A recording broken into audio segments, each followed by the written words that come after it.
ओम नमः शिवाय। योग जीवनचर्या साधक संघ की आज की बैठक में उपस्थित योग स्वयंसेवक और आप लोगों के भीतर उपस्थित शिव चेतना को प्रणाम करके शिव संहिता के 5वें पटल पर आधारित शिव भक्ति योग कथा प्रारंभ करते हैं।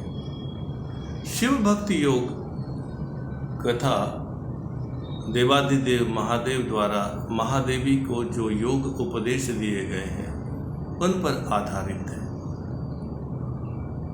देव देवी से कहते हैं कि हे महादेवी, जो भक्त सोते जागते उठते बैठते चलते फिरते खाते पीते हर क्षण आज्ञा चक्र का ध्यान करेगा, ऐसे ही शिव भक्त मुझे प्रिय है। और आगे कहते हैं, तस्माद् दलित पीयूषम पिबे योगी निरंतरम मृत्योर्मृत्युम विधायाश कुलम जित्वा सरोरुहे अत्र कुंडलिनी शक्तिर्लयम याति कुलाभिधा तदा चतुर्विधा सृष्टिलीयते परमात्मा। अब आगे सहस्त्रार चक्र के विषय में बताते हुए कहते हैं कि जो योग साधक शिव भक्त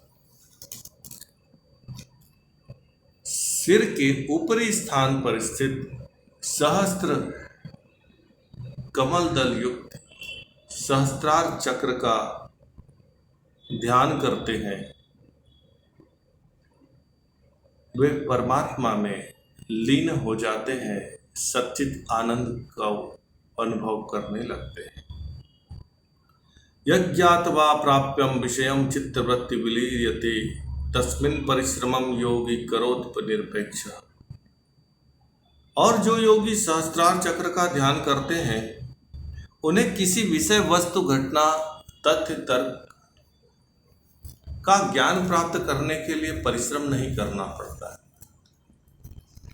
वे स्वतः ही साक्षात होने लगती है। आगे कहते हैं, चित्तवृत्तिर यदा लीना तस्मिन् योगी भवेद्वम तदा विज्ञायते खंड ज्ञान रूपो निरंजनम। जब योगी सहस्त्रार चक्र में अपनी चित्तवृत्ति को लीन करने की साधना करता है, तब वह अखंड ज्ञान रूपी निरंजन प्रकाश को अनुभव करने लगता है। ब्रह्मांड बाह्यो संचित्य स्वप्रतीकम यथोदितम तमावेश महच्छून्य चिंतयेद विरोधय। ब्रह्मांड के बाहर अर्थात शरीर के बाहर स्वप्रतीक का चिंतन करने वाले योगी को महत् शून्य का अनुभव होता है। आगे कहते हैं, आद्यांत मध्य शून्यम तत्कोटि सूर्य समप्रभम चंद्र कोटि प्रतीकाशा अभ्यास सिद्धि माप्नुयात्। आदि अंत मध्य शून्य, यह सर्वत्र शून्य में सूर्य के समान प्रभा और चंद्र के समान शीतल प्रकाश देखने का जो साधक अभ्यास करते हैं उन्हें परम सिद्धि की प्राप्ति होती है। आगे कहते हैं, एतद्वयानम सदा कुर्याद नालस्य दिने दिने तस्य स्यात् कला सिद्धिर्वत्सारा नात्र संशय।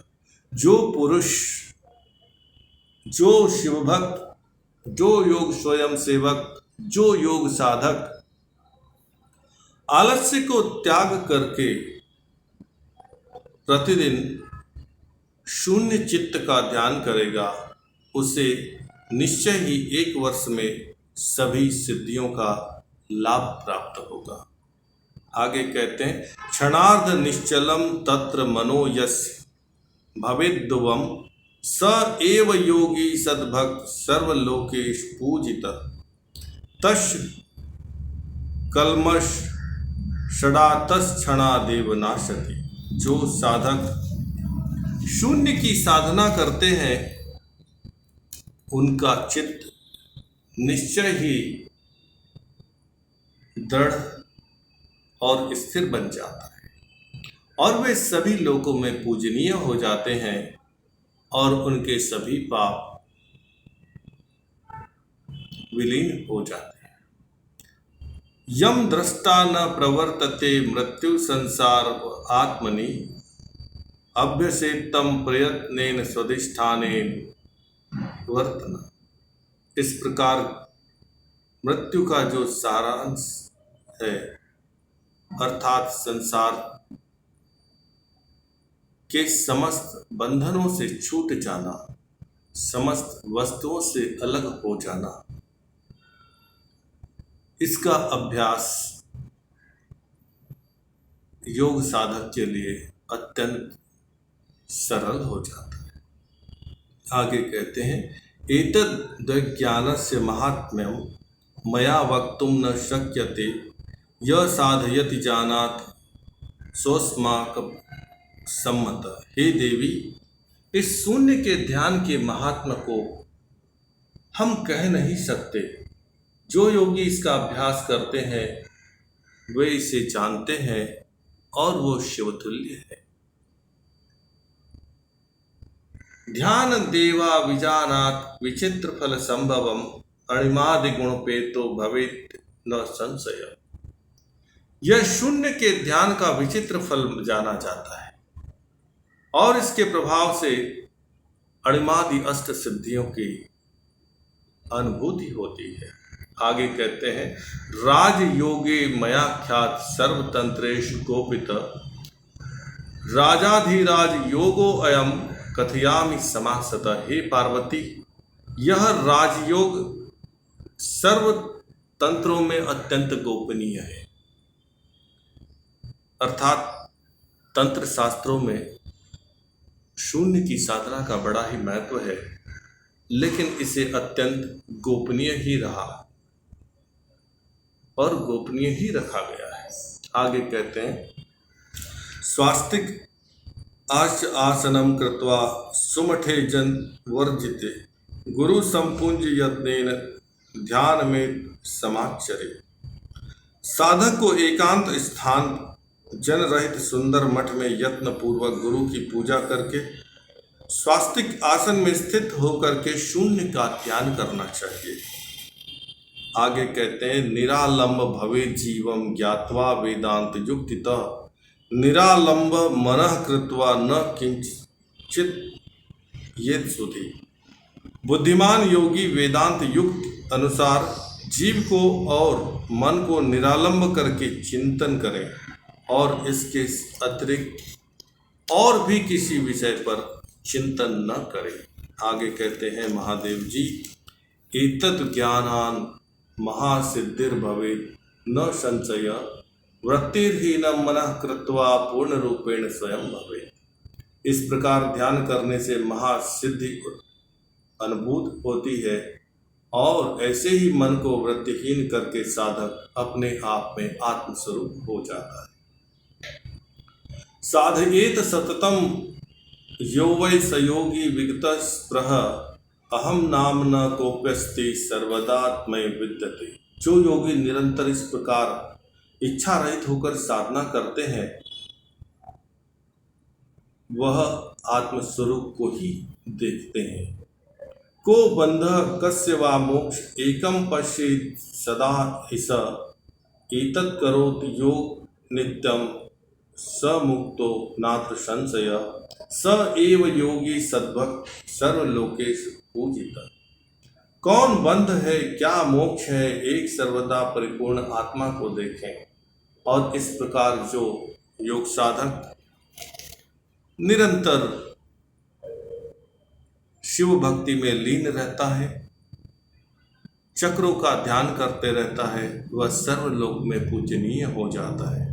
आगे कहते हैं अहम स्मृति यन्मत्वा जीवात्म परमात्मनो अहम त्वमेत दुभ्यम त्यक्त्वा खंडम विचिन्तयेत् अध्यारोप पाप वादाभ्याम यत्र सर्व विलीयते तद्वि जमाश्रयेत् योगी सर्वसंग विवर्जित। योगी अपने को और जीवात्मा और परमात्मा के तुल्य माने अर्थात भेद रहित हो जाए।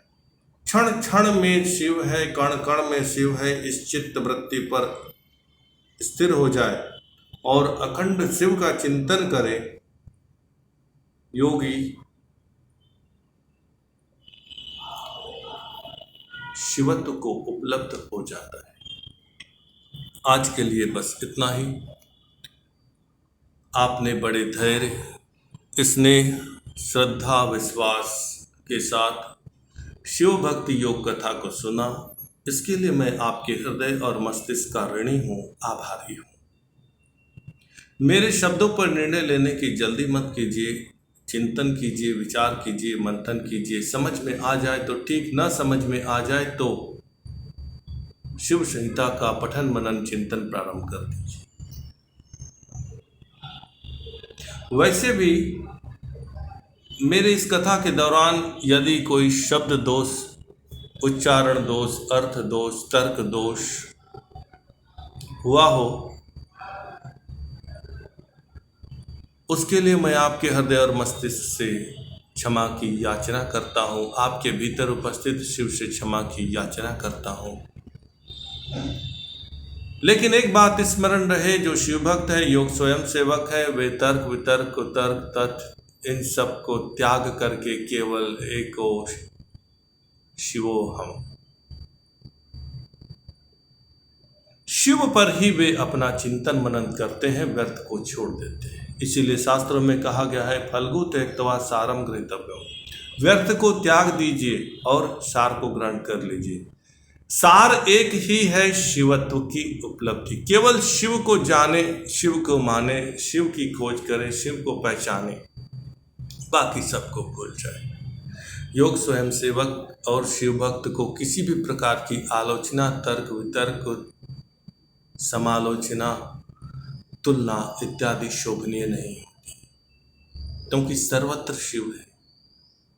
यदि कोई मुझसे दोष हुई हो, गलती हुई हो, किसी भी प्रकार का कोई तथ्य तर्क आपकी बुद्धि में न बैठे, तो आप स्वयं शिव संहिता के पठन मनन चिंतन की ओर चल पड़े।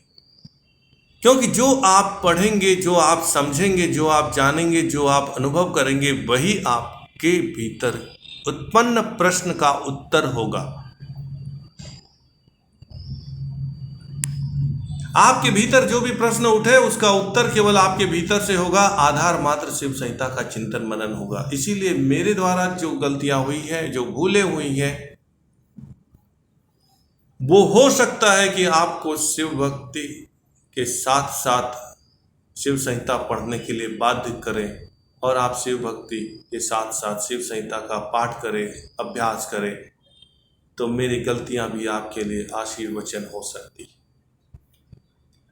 मेरे गुण दोष के लिए मैं ईश्वर से, आपके भीतर उपस्थित परम शिव चेतना से क्षमा की याचना करता हूँ। लेकिन मेरे दोष को यदि आपने पकड़ करके और उस दोष को दूर करने हेतु यदि आपने शिव संहिता का पाठ प्रारंभ कर दिया, तो फिर मेरे दोष भी आपके लिए मार्ग बन जाएंगे। आओ महामृत्युंजय मंत्र ध्यान करें। ओम नमः शिवाय।